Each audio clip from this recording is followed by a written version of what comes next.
I think before the flood came, things were a whole lot different. With increased oxygen, you would heal up much faster. How many of you remember baby Jessica that fell into the well in Texas? 18 months old, her left leg slipped down in a pipe, her right leg came up behind her, and she did the splits as she slid down inside an 8-inch steel pipe.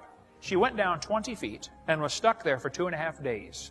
They tore up the whole neighborhood trying to get that kid out of that well. It was on the news about every 15 minutes. Remember that? You know, baby Jessica's still alive. When they finally got her out of that well, lots of her body had turned black from lack of circulation. Her right leg was totally black because it had been twisted around and stuck in her face from behind, doing the splits. One of the doctors said, we have to cut her leg off immediately. Another doctor said, hey, before we cut the leg off, let's just try putting her in a hyperbaric oxygen chamber. You know what? Hyperbaric oxygen. They put Jessica in one of these chambers, filled it up full of pure oxygen, and pumped it up to double normal pressure. Within a few hours, her leg turned pink. They restored circulation. They saved her leg. They did have to amputate half of her little toe, okay? They couldn't save that. It beats losing a leg by a long shot. There's a chamber in Pensacola, Florida, holds 30 people in an emergency.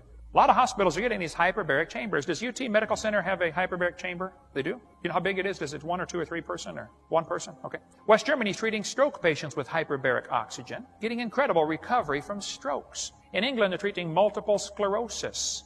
They treat all kinds of diseases with hyperbaric chambers. In India, they're treating leprosy, getting incredible results. Here's a kid being treated for cerebral palsy with hyperbaric oxygen. Doctors have discovered if they add more oxygen during surgery when the person's under anesthetic, only half as many patients get infections and only half as many people get nauseated, just by giving the sleeping patient more oxygen. Interesting. There's a chamber in New York that treats autism with hyperbaric oxygen. My friend in Oregon has a hyperbaric chamber. I was out there. He said, Brother Hovind, would you like to try it? I said, yeah. He put me in there, gave me a book to read, said, I'm going to shut the door and pump it up to triple normal pressure.